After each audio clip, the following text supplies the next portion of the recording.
La chronique de pneus vous est présentée par les pneus GT Radial et par Desharnais Pneus et Mécanique, le connaisseur. GT Radial, le meilleur rapport qualité-prix et durabilité. Nous sommes présentement chez Desharnais Pneus et Mécanique. Je suis en compagnie de Jean Guéroy. Salut Jean-Guy. Salut Daniel. Alors Jean-Guy, cette semaine, on poursuit le tour des manufacturiers de pneus pour voir qu'est-ce qu'ils nous réservent pour cet hiver, évidemment. On va commencer avec Nokian. Oui, chez Nokian, mais on peut parler tout de suite au niveau de la camionnette, le SUV. Ceux qui veulent avoir justement un pneu, parce qu'on sait que la tendance cet hiver de type de véhicule commercial ou camionnette ou SUV, qu'on voudrait avoir un pneu qui fait l'hiver et l'été avec le fameux pictogramme de la montagne et du flocon de neige. Mais on a le Rotiva AT. Rotiva AT qui est adapté avec le flocon justement pour être légal de se promener en hiver avec ça. Ça reste qu'il faut toujours avoir un bémol avec ce type de produit-là.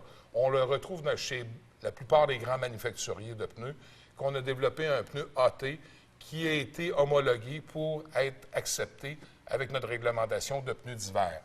C'est un pneu, oui, qui peut s'adapter, mais il faut être toujours conscient qu'au départ, c'est un pneu 4 saisons qu'on a étiré justement pour être légal pour le passer en hiver. Donc, c'est un compromis. On sait que c'est un grand compromis de passer ça parce qu'on sait que nos types de véhicules qui sont munis de 4 roues motrices, on se défend bien au niveau de la traction. Au niveau adhérence, toujours penser qu'au niveau adhérence, freinage, on est comme un automobile. Donc, à ce moment-là, il faut faire attention parce que on remarque que c'est des pneus qui n'ont pratiquement pas de lamelles qui se déploient pour le freinage. Et à ce moment-là, quand on est sur des surfaces mouillées ou glacées, on va être beaucoup plus vulnérable qu'un vrai pneu d'hiver qui est lamellisé au maximum. On voit bien la différence d'ailleurs ici. On voit vraiment la différence. Premièrement, en entrée de gamme chez Nokian, on a le Norman 5.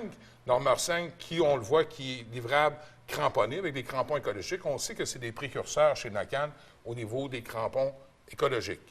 Donc, on a travaillé beaucoup sous la forme de crampon et également sur la pointe du crampon aussi. On a expertisé énormément. Et la nouvelle génération, le AK8 de cette année, on remarque que le patron, le dessin de semelle qui est adapté au niveau des crampons. On remarque qu'on a des crampons qui sont faits de façon séquentielle sur la bande de roulement et qui vont également au niveau du centre. Fait que ça, c'est très... Parce que si tu remarques ici, le Norman 5 qui est seulement sur les épaulements... on n'y va pas au centre. Et on n'y va pas au centre, mais lui, on le fait ici de façon séquentielle. Donc, bien pensé. Bien pensé. On sait que Nokian, au niveau technologique, au niveau développement de bandes de roulement en hiver, ils sont quand même très expertisés par rapport aussi à leur origine aussi. Parce qu'on sait que les pneus finlandais, c'est des pneus qui ont un hiver... dans cet endroit-là, qui a un hiver qui se ressemble beaucoup au niveau du Québec en termes d'humidité, en termes de froid et en termes de surface de roulement. Donc, pourquoi que ce caoutchouc-là remporte la faveur populaire de chez les consommateurs? Parce que le pneu est très bien adapté à nos hivers québécois. Donc, on a la Capelita 7, qui est d'ancienne génération, qui demeure quand même un très bon produit. Que j'aime bien, moi. Oui, absolument, puis il est bien dégagé aussi entre les blocs.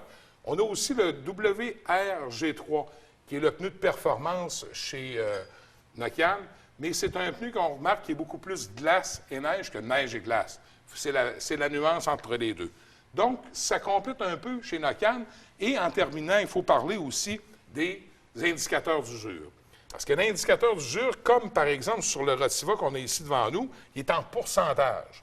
Fait qu'on a installé ici qu'on part à 100 qu'on a de bande de roulement. Et ça s'en va en pourcentage en diminuant, et l'indicateur s'arrête à 40 Et aussi, il faut retenir que le flocon, lorsqu'il disparaît, ça devient un pneu 3 saisons.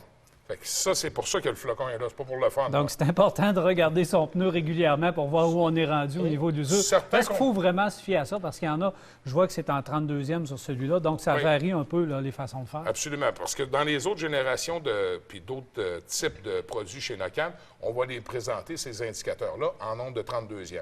Il y en a pour certains consommateurs que c'est un gadget.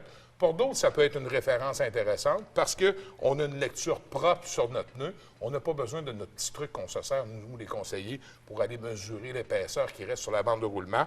Mais par contre, il ne faut pas oublier que le cordon qu'on a qui traverse la semelle, normalement sur les pneus, on le retrouve la même chose ici. On a un indicateur naturel que tous les pneus ont à ce moment-là pour nous indiquer lorsqu'on arrive proche de 2 ou 3 32e au niveau de la carcasse. Surtout lorsqu'on parle d'un pneu hiver, c'est encore plus important de suivre. Absolument, parce qu'on sait qu'à 4, 5, 32e, là, on est limite. C'est plus un pneu 3 saisons qu'un pneu d'hiver. Parce que notre pneu, plus qu'il baisse, à ce moment-là, les lamelles, c'est simple à comprendre. Beaucoup moins. Les lamelles vont s'ouvrir beaucoup moins parce qu'évidemment, il y a de l'usure de partie. Donc, le déploiement de nos bandes qui va nous aider à freiner sont vraiment plus là. Donc, ça ne se déploie plus, on perd de l'efficacité. Chez Continental? Continental, bien, on parle vraiment d'un pneu asymétrique et un pneu beaucoup plus adapté pour le type de véhicule, en général, plus costaud. On parle des voitures allemandes, des voitures qui sont avec des suspensions plus rigides, plus stiffs comme suspension. Continental fait un très bon produit. Puis le Winter Contact, qui est quand même très bien si on veut aller garder les caractéristiques de notre véhicule, même en hiver. Voilà. Pirelli? Pirelli, bien, le Winter Ice Control, qui est un pneu vraiment glace. On le voit, c'est un design de semelle avec des blocs beaucoup plus effilés, avec une bande de roulement centrale, toujours unidirectionnelle chez Pirelli, mais le cheval de bataille chez Pirelli demeure le Winter Carving Edge, qui est la dernière génération qui venait avant avec le Winter Carving, tout simplement. On a changé aussi les recettes de silice à l'intérieur, la bande de roulement unidirectionnelle, beaucoup de blocs. Regarde les lamelles, comment ça se déploie chez Pirelli, parce qu'on a une carcasse qui est rigide, donc on peut se permettre d'avoir une bande de roulement qui est beaucoup plus souple et qui s'adhère beaucoup plus aux surfaces qu'on a rencontrées en hiver, et il est cramponnable. Cramponnable également. Dans le pneu SUV camionnette, le Scorpion Ice and Snow, qui est vraiment le cheval de bataille, c'est un pneu glace et neige. Quelqu'un qui veut rouler avec un SUV quand même de classe intermédiaire ou même de haut de gamme, c'est un pneu à considérer parce que le problème qu'on rencontre sur des SUV qui sont costauds, qui sont lourds un peu, puis qui ont une suspension qui est rigide, c'est un pneu qui va très bien s'adapter à cause de sa fameuse carcasse légendaire avec la couche de Kevlar qui nous donne beaucoup de rigidité et beaucoup de stabilité.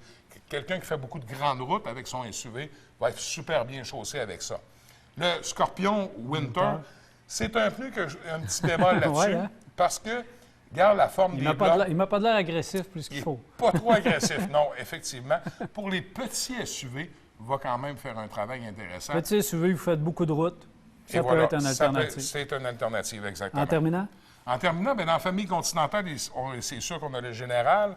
Et le Général, dans le Altimax Arctic, c'est un pneu, ça fait quand même plusieurs hivers qu'on le présente. C'est un pneu qui traverse bien des années parce qu'il y avait un design de semelle qui est très actuel encore, unidirectionnel, très laminé et également qui est cramponnable. Puis j'aime aussi le patron de crampon qu'on retrouve sur cette bande de roulement-là, parce que l'adhérence, si on regarde la séquence du crampon, ça fait en sorte qu'à tous les 3 blocs, environ 3 à 4 blocs, on retrouve 2 crampons, on en saute un. Donc, on coupe beaucoup la ligne harmonique. Donc, ça nous coupe du fameux son, le silage qu'on entend avec nos crampons. On a travaillé beaucoup à ce niveau-là et ça paraît énormément. Merci beaucoup, Jean-Guy. Au plaisir.